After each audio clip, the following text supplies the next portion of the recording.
السلام علیکم ورحمۃ اللہ وبرکاتہ۔ آج کا لیسن سورہ توبہ پارہ نمبر 11 آیت نمبر 126 سے 129 تک ہے۔ اعوذ باللہ من الشیطان الرجیم، بسم اللہ الرحمن الرحیم۔ رب اشرح لی صدری ویسر لی امری واحلل عقدۃ من لسانی یفقہوا قولی رب زدنی علما اللہم فقہنا فی الدین اللہم انفعنا بما علمتنا وعلمنا ما ینفعنا وزدنا علما۔ اولا یرون، کیا بھلا نہیں وہ دیکھتے، انہم یفتنون، کہ بے شک وہ آزمائے جاتے ہیں، فی کل عام، ہر برس، ہر سال، مرتن او مرتین، ایک بار یا دو بار، ثم لا یتوبون، پھر نہیں وہ توبہ کرتے، ولا هم یذکرون، نہ ہی وہ نصیحت پکڑتے ہیں۔ وَإِذَا مَا أُنزِلَتْ سُورَةٌ، اور جب کوئی نازل ہوتی ہے سورت، نظر بعضهم إِلَى بعض، دیکھتے ہیں وہ ایک دوسرے کی طرف، هل يراكم من أحد، کیا دیکھتا ہے تم کو کوئی ایک، ثم انصرفوا، پھر جاتے ہیں، کھسک جاتے ہیں۔ صرف اللہ قلوبهم، تو پھیر دیا اللہ نے ان کے دلوں کو، بِأَنَّهُمْ قَوْمٌ لَا يَفْقَهُونَ، اس وجہ سے کہ وہ قوم سمجھ نہیں رکھتی۔ لَقَدْ جَاءَكُمْ رَسُولٌ مِّنْ أَنفُسِكُمْ، بے شک آ گئے رسول تمہارے درمیان تم ہی میں سے، عزیز علیہ ما عنتم، گراں گزرتا ہے، مشکل ہے اس پر کہ تم مشقت میں پڑو، حریص علیکم، تمہارے بارے میں حریص ہے، بالمؤمنین، کس بات کا حریص، کہ تمہیں بھلائی ملے، تم نیکی کی طرف بڑھ جاؤ، مومنین کے ساتھ رؤوف الرحیم، شفقت کرنے والا، مہربان ہے۔ فَإِن تَوَلَّوْا، پھر اگر وہ پھر جائیں، فَقُلْ، تو کہو، حسبی اللہ، کافی ہے مجھے اللہ، لا الہ الا ہو، نہیں کوئی معبود مگر وہی ہے، علیہ توکلت وہو رب العرش العظیم، اسی پر میں نے بھروسہ کیا اور وہی رب ہے عرش عظیم کا۔ پچھلی آیت میں ان کی باتیں کوٹ کی گئیں کہ انہوں نے کہا کس کا بھی ایمان بڑھایا سورت کسی بھی آیت کے آنے کے بعد تنزن، تو اللہ نے کہا بڑھتا تو ہے ایمان والوں کا ایمان، تمہارے اندر ایمان ہی نہیں، مرض ہے، بیماری ہے، تو بیماری ہی بڑھے گی نا، گندگی کے ساتھ گندگی بڑھ جاتی ہے، کیونکہ خیر تو پھر خیر پر ہی اثر کرے گی، وہ تو اسی کے لیے بہترین ہے جو اس کے لیے اپنا دل اور اپنا نیت اور اپنا سارا کچھ کھولے اور اپنے اندر سے جو گرج ہیں اور اسلام کے بارے میں جو منافقتیں ہیں وہ نکالے۔ آگے اللہ نے فرمایا اولا یرون، کیا یہ دیکھتے نہیں، انہم یفتنون فی کل عام مرۃ او مرتین، کہ ان کی حرکتوں کی وجہ سے ہر سال ایک یا دو بار ان کی رسوائی ہوتی ہی ہے، جیسے مسجد ضرار پکڑی گئی، منافقت صاف تھی اور اللہ نے کہا قیامت تک ان کی تکلیف، اس کی تکلیف ان کے دلوں سے نہیں جائے گی، پھر کبھی جھوٹ بول دیتے، کوئی مسلمان اگر ان کی بات بتاتا تو جھوٹ بولتے تو پکڑے جاتے، آیت آ جاتی، ان کا جھوٹ کا پول کھل جاتا، اور بہت ساری ان کی باتوں سے بھی مسلمانوں کو اندازہ ہو جاتا، نبی صلی اللہ علیہ وسلم بھی دیکھتے، تو کوئی جنگ آ جاتی جو ان کے ایمان کے لیے آزمائش بن جاتی، جیسے اب جنگ تبوک آ گئی تھی تو بہت سارے منافقوں کو بہانے سوجے اور کچھ گئے تو وہ بھی فضول باتیں ہی کرتے رہے، کبھی ایسی منہ سے بات نکالتے کہ خود اپنی بات کی وجہ سے رسوا ہوتے رہتے۔ تو ان ساری چیزوں سے ان کو تو چاہیے تھا سمجھ آ جاتی کہ ہمارے پول کھولنے والی ذات اوپر بیٹھی ہے، ہم اسی سے ڈریں، ہمیں تو اس کے پاس جانا ہے، یہ نبی ہمیں اس کے ساتھ جوڑنے کا ذریعہ ہے، ہم اس کو معمولی نہ سمجھیں، اس کو اگنور نہ کریں، اس کے ساتھ لڑائی نہ لیں، دین کو لیٹ ڈاؤن کرنے کی کوشش نہ کریں۔ نہیں، انہوں نے توبہ بھی نہیں کی، نصیحت بھی نہیں پکڑی، ان آزمائشوں سے بھی نہیں سمجھا کہ ہمارا دیکھنے والا، ہمیں پکڑنے والا اوپر بیٹھا اور وہ ہمیں واچ کر رہا ہے۔ بالکل انسان جب کسی گناہ میں ماہر ہو جاتا ہے نا، اس لیے اللہ نے فرمایا نفاق میں ماہر ہو گئے، بہت پکے ہو گئے. تو جب کوئی برائی پکی ہو جاتی ہے نا، پھر اس کے بعد اگر اللہ وارن کرنے کے لیے کوئی تکلیف بھی دیتا ہے، کوئی جسمانی تکلیف، کوئی ذہنی تکلیف ہے، کوئی فیملی میں، کوئی کاروبار میں، تو انسان خود کو نہیں دیکھتا، کہتے فلاں کی وجہ سے ایسا ہوا، فلاں مسئلہ ہوا، فلاں کی نظر لگی، فلاں نے جادو کر دیا، فلاں نے میرا کاروبار باندھ دیا. یہ نہیں پتہ انسان کو کہ ہم اپنے کاروباروں کو تو خود باندھنے والے ہیں اپنی غلط حرکتوں سے. کب ہم نے اپنے نبی کے طریقے پہ کاروبار کیے ہیں؟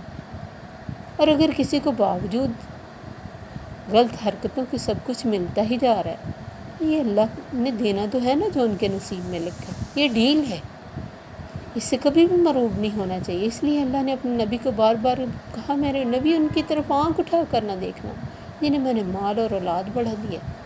یہ سب دنیا کی زندگی کا دھوکہ ہے، آخرت میں تو سب پوچھ ہو جائے گی.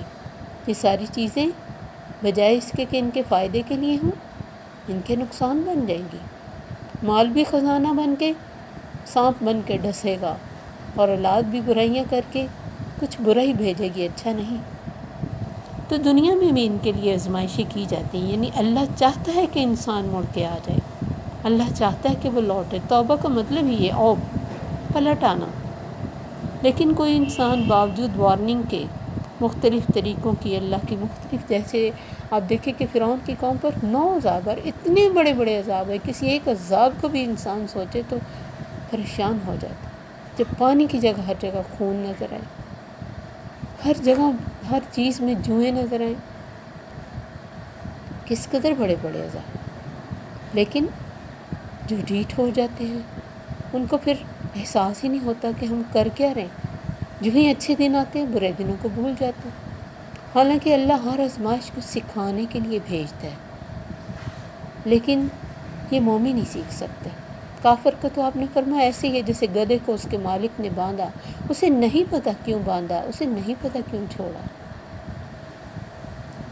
اسی لیے اللہ نے فرمایا مثل الذین حملوا التوراۃ ثم لم يحملوها، وہ لوگ جنہوں نے تورات کا وزن لیا، اٹھایا، اس کو پکڑا اپنے ہاتھوں میں، پھر اسے اس طرح نبھایا نہیں، سمجھا نہیں.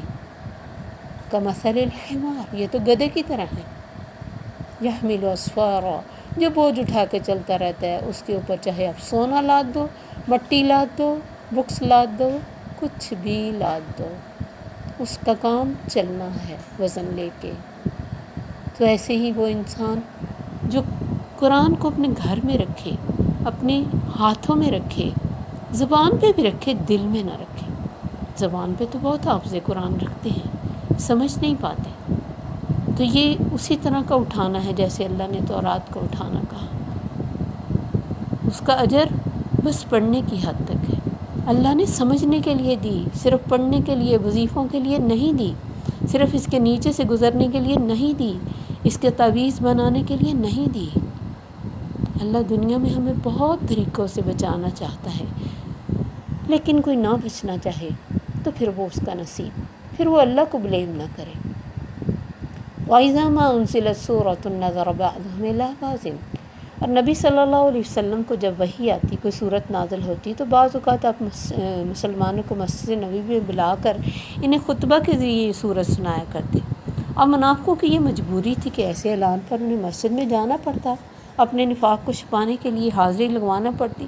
لیکن تکلیف بڑی ہوتی. جو انسان دین کی بات سننا نہیں چاہے نا، آپ اسے سنانے لگ جائیں تو اس کو اتنی سلوٹیں پڑتی نا جسم میں، اور اتنا اس کو کام یاد آ جاتے ہیں، اور اتنا اس کو مشکل ہوتا ہے بیٹھنا کہ آپ اس کے چہرے سے، اس کے باڈی لینگویج سے، ہر چیز سے جان سکتے ہیں کہ بہت مشکل سے اس محفل میں بیٹھا. یہ بھی ایسے ہی چلے جاتے، ایک دوسرے کو دیکھتے کہ کوئی دیکھ تو نہیں رہا. سب نبی صلی اللہ علیہ وسلم کی باتوں میں محو ہیں اور مصروف ہیں، اور صحابہ تو ایسے بیٹھتے کہ حدیث میں آتے کہ سروں پہ آ کے کوے بیٹھ جاتے کہ شاید یہ کوئی پتھر بیٹھا ہے، پتھر ہے، کوئی نہ ہلنے والی چیز ہے. اتنے سیٹ، نہ دائیں نہ بائیں، نہ آگے نہ پیچھے، کچھ بھی نہیں. ان کی پوری اٹینشن نبی صلی اللہ علیہ وسلم کی طرف سے. اسی لیے تو انہوں نے قطرہ قطرہ پایا اسی سمندر کا جس کے پاس ہم بھی بیٹھے، جو ہمارے پاس بھی ہمارے گھروں میں ہے۔ تو اللہ فرماتے وہ دیکھتے ہیں، کوئی دیکھتا تو نہیں، ثم انصرفوا، پھر کھسک جاتے۔ صرف اللہ قلوبہم، تو ان کی ان حرکتوں سے اللہ نے بھی ان کے دلوں کو پھیر دیا۔ وہ پھر کے گئے، اللہ نے بھی پھیر دیا۔ بِأَنَّهُمْ قَوْمٌ لَا يَفْقَهُونَ، کیونکہ اس قوم نے سمجھ نہیں لی، سمجھا ہی نہیں۔ تو یفقہون ہے، لا یعلمون نہیں ہے۔ فقہ لینا ضروری ہے، اور فقہ صرف فقہ نہیں، قرآن کی سمجھ۔ جیسے کل میں نے بتایا کہ بیسک مسائل ہر ایک کو پتہ ہونا چاہیے۔ زندگی میں روز مرہ کے معاملات ہر ایک کو پتہ ہونا چاہیے مجھے کیسے کرنے ہیں۔ اخلاق کس چیز کا نام ہے؟ ہم نے ہنس ہنس کر بولنا اور منافقت سے دوسروں کو اٹریکٹ کرنا اخلاق سمجھ لیا، اور لوگ بھی بیچارے دیکھ کے کہتے بڑی با اخلاق، اتنی خوش، اتنی مہمان نواز۔ اور اخلاق کس چیز کا نام ہے؟ ہم نے کبھی سمجھا ہی نہیں۔ وہ تو پوری زندگی کو مینیج کر دیتا ہے، پوری زندگی کو بدل کے رکھ دیتا ہے۔ اخلاق تو اس چیز کا نام ہے۔ تو اللہ نے فرمایا وہ سمجھتے نہیں، اس لیے نبی صلی اللہ علیہ وسلم یہ دعا کیا کرتے تھے، یا مصرف القلوب صرف قلوبنا علی طاعتک، اے دلوں کو پھیرنے والے ہمارے دلوں کو اپنی اطاعت پر پھیر دے۔ تو یہ جو پھرنا ہے یہ بہت برا پھرنا کہ جس کے بعد کوئی سمجھ آ ہی نہ سکے۔ لقد جاءکم رسول من انفسکم، اللہ فرماتے تمہارے اندر تمہاری ہی میں سے ایک رسول آیا، عزیز علیہ ما عنتم، وہ اتنا پیارا، اتنا نرم دل، تمہیں کوئی مشکل آئے اس کو بڑی تکلیف پہنچتی ہے، بہت گراں گزرتا ہے اس کو کہ مسلمان کو کوئی مسئلہ آئے، کوئی مومن بھائی کو مسئلہ آئے، حریص علیکم، تمہارے بارے میں بہت حرص کرتا ہے کہ کاش تم نیکی کی طرف آ جاؤ۔ جیسے نبی صلی اللہ علیہ وسلم فرمایا کرتے، میری مثال اس طرح ہے جیسے آگ پہ پروانے گر رہے ہوں، میں ہاتھوں سے پکڑ پکڑ کر تمہیں پیچھے کرتا ہوں، تم ہو کے گرتے ہی جا رہے ہو۔ یعنی آپ کا کتنی خواہش تھی کہ اللہ نے کئی جگہ فرمایا میرے نبی خود کو ہلاک ہی کر ڈالو گے، فَلَعَلَّكَ بَاخِعٌ نَفْسَكَ عَلَىٰ آثَارِهِمْ، اس بات پر کہ یہ مومن نہیں ہو رہے، ایمان نہیں لے کے آ رہے، وَمَا عَلَيْكَ إِلَّا الْبَلَاغُ، تیرے اوپر پہنچانا ہے، فَإِنَّكَ لَا تَهْدِي مَنْ أَحْبَبْتَ، جسے تم محبت کرتا ہے ہدایت نہیں دے سکتا۔ یہ اللہ نے اپنے نبی سے کہا، کیوں؟ کیونکہ وہ بہت حریص تھے کہ مسلمان بہت، یعنی کوشش تھی ان کی کہ اللہ کی رحمت میں آ جائے، بچ جائیں آخرت کے عذابوں سے، اور مومنوں کے ساتھ رؤوف الرحیم، بہت ہی شفیق، بہت وہ شفقت جو قابو میں نہ آئے، جس کو گنا نہ جا سکے۔ فَإِن تَوَلَّوْا، اور آپ کو پتہ ہے کہ یہ اللہ کی صفت بھی ہے، تو اللہ اپنی صفات ہی انسانوں میں دیکھنا چاہتا ہے۔ اللہ نے فرمایا میرے نبی اگر یہ پھر جائیں تیری اتنی حرص کے باوجود، کوشش کے باوجود، دعاؤں کے باوجود، اور تیرے ان کی اتنی حرکتوں کو اگنور کرنے کے باوجود، تو میرے نبی تم کہو حسبی اللہ، مجھے اللہ کافی ہے، لا الہ الا ہو، اس کے سوا کوئی معبود نہیں، اسی پر میں نے بھروسہ کیا، اور وہ رب ہے عرش عظیم کا۔ آپ نے فرمایا جس نے صبح و شام ان کو 7 دفعہ پڑھا یہ اس کے لیے کافی ہو جائیں گی۔ حضرت ابراہیم علیہ السلام کے بارے میں آتا ہے کہ جب انہیں آگ میں پھینکا گیا تو انہوں نے کہا حسبنا اللہ ونعم الوکیل، اور قرآن میں بھی اس لفظ کا ذکر ہے، اور یہ بھی اسی سے ملتا جلتا ہے، حسبی اللہ، اللہ ہمیں کافی ہے۔ اور اگر یہ انسان دل سے کہے، پوری نیت سے کہے، اور اسی سوچ کے ساتھ کہے، اور اس پر یقین کر لے، تو دنیا کی تمام ٹینشنوں سے آزاد ہو جائے، ماضی بھی بھول جائے، مستقبل کی فکر بھی چھوڑ دے۔ جب وہ کہتا ہے حسبی اللہ تو پھر اسے اس پر یقین بھی کرنا چاہیے۔ السلام علیکم ورحمۃ اللہ وبرکاتہ۔ سبحانک اللہم وبحمدک، اشہد ان لا الہ الا انت، استغفرک واتوب الیک۔